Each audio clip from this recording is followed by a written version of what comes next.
Gerry and Kate, thanks very much indeed for talking to us. I'd like to begin by taking you back to the events of May the 3rd, on that evening.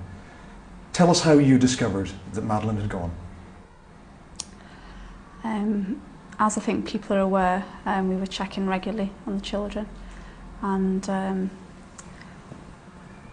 it was during one of my checks that I discovered she'd gone. I mean, I can't really go into any details about that, but I'm sure any parent will realise how that felt. Did the panic set in immediately? Yeah, pretty much. This is a resort that offers childcare facilities, babysitting facilities. Why then were the 3 young children left alone in the apartment while you were having a meal? I mean, I think if you know the location here, which you've seen, what we did, I think, and we've been reassured by the fact in the thousands of messages from people who've either done exactly the same or said they would have done the same. And for us, it really wasn't very much different to having dinner in your garden and the proximity of the location. I think it's fair to say that, you know, the guilt that we feel having not been there at that moment, irrespective of whether we had been in the other bedroom or not, will never leave us. Do you blame yourselves regularly? Certainly the first few days, I think the guilt was very difficult. But I think as time goes on, we feel stronger, and we felt very supported from that point of view. Is there a lesson here, do you think, to other parents? I think that's a very difficult thing to say, because if you look at it, and we try to rationalise things in our head, and ultimately what is done, and we do continually look forward, but we've tried to put it into some sort of perspective for ourselves. We're in a very safe resort. If you think about the millions and millions of British families who go to the Mediterranean each year, really the chances of this happening are in the order of 100 million to 1. I think at worst we were naive. I mean, we're very responsible parents. We love our children very much, and I don't think any parent could ever imagine or consider anything like this happening. Were you aware of the big public debate that went on in the immediate aftermath, and were you hurt by that? Yeah, naturally. I mean, no one hurts you as much as the hurt that we had. But, you know, we've tried to remain very positive in our outlook. And even small levels of criticism make that hard when you're trying to do everything in your power to get your daughter back. I know you've been very supportive of the Portuguese police investigation, but is there anything that you feel could have been done better, particularly in those crucial first 24 hours when Madeleine was missing, and perhaps it was treated as a simple missing child as opposed to an abduction? I think, you know, we are not looking at what has been done, and I don't think it helps at this stage to look back at what could and couldn't have been done. I think it's fair to say we expected a very British style response that you would expect if you were in a big metropolitan city. But you have to put it in context that we're in a tiny resort. But, you know, that aside, the times for these lessons to be learned will be after the investigation is finished, and not now. You know, it's an ongoing investigation which has huge resources both from Portuguese and the British.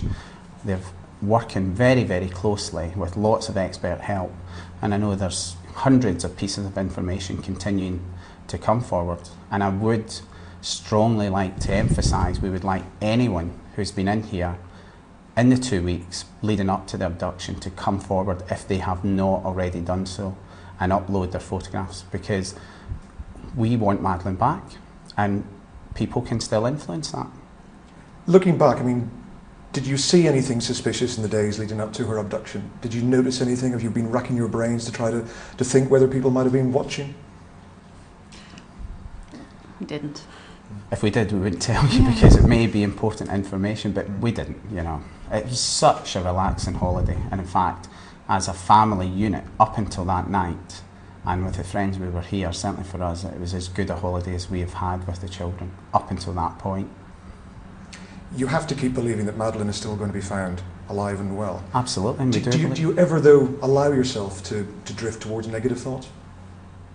I think in the early days we did, and I think that's inevitable. I think any parent who's been through this does that, certainly in the first few days. We don't now. We're actually a lot stronger, a lot more hopeful now. And we have to be hopeful. It's what keeps us going and keeps us focused. And what about Sean and Emily? What have you said to them about their big sister? They're really good. I mean, they're at an age really where they're still quite young, and I guess it hasn't had the same impact on them as if they were a little bit older. They do talk about Madeleine. They pick up things and say Madeleine's, you know, and that's fine, but they're really good.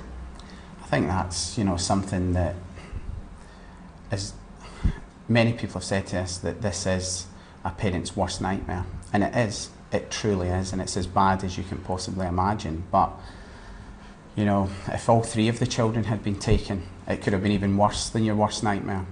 And we've got to be strong for them. You know, they're here. They do bring you back to earth, and we cannot, you know, grieve. One, we did grieve, of course we grieve, but ultimately we need to be in control so that we can influence and help in any way possible. Not just Sean and Emily, but the investigation. And because of them, the day may come when you have to leave here and go back to the UK. I know you've got no plans to do so at the moment, but how do you think you're going to feel if that day comes and you have to go to the airport and fly back? I can't think about that, Ian, to be honest. I can't think about going home without Madeleine. So. I notice you've got Madeleine's cuddly toy with you as always. How did that start, and what comfort does it bring you? Where did it come from? Or? No, how did the idea come to just have it in your hands all the time? Well, it's something that Madeleine has with her every night, and if she's upset or not well, then she has Cuddle Cat. And so it provided me with a little bit of comfort. It's something of Madeleine close to me. This is International Missing Children's Day. I mean, I guess Madeleine's had more publicity than just about every missing child in the world put together. I'm sure you're very grateful for that. Why do you think it has provoked such enormous public support, of which I don't think we've ever seen before? I think there's a conglomeration of circumstances that have come together in this situation. The fact that we're on holiday, very safe resort, recognised for that. And of course, the world has changed in terms of information technology and the speed of response, you know, in terms of the media coming here and us being prepared to some extent use that to try and influence the campaign. But above all else, it's touched everyone. Everyone. You don't have to be a parent for this to have a major impact on you. And I think it's also been very, very important, and some of the things which we have done and said, which we didn't realise what impact they would have, but so many thousands of people are doing small things to help us find Madeleine, because the worst feeling was helplessness, the absolute worst, that we had no bearing on finding her. But once you start to do that, then you start to feel a bit better. And I hope we're going to look back at the end of all this and say that we have done everything in our power, but also that other people are helping in so many other ways and they feel that they are part of it. Does it worry you that people might start to lose interest as time goes on, the media coverage diminishes inevitably? For me, we know that the media coverage is not going to last a long time. It's lasted much longer, and we have been much, much more successful in driving our message out than we could ever possibly have imagined. Personally, I think it's gone beyond that at the minute, and that there is a feeling with many, many people out there that they will not allow this to happen. And we know that, and we pray that it doesn't happen again, but when it does, the speed of the next response and the template we have set will alter it. And there has been so much goodwill and humanity out there that it really has restored, that one evil act actually has resulted in so much good. Where do you go from here? There's talk of travelling around Europe. Have you got any firm plans as yet? We haven't got any firm plans. We're likely to travel in a few places in Europe, but as yet, no definite plans. But you've got no plans to go back to the UK for the foreseeable future? No.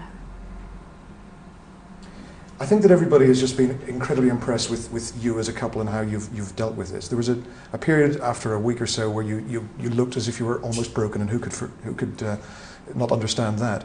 And then there seemed to be a sort of a strength come from somewhere. Is that a fair point? Is that what happened, and what brought that about? I think that's definitely true, isn't it? Certainly, you know, at the end of that first week, there was so much emotion that we had spent, and we actually had a period where we discussed this openly, that we felt completely devoid of emotion. And the analogy that I like to use is a bit like when we were students and you got to your overdraft limit and you'd gone beyond it and there was just nothing left in the tank.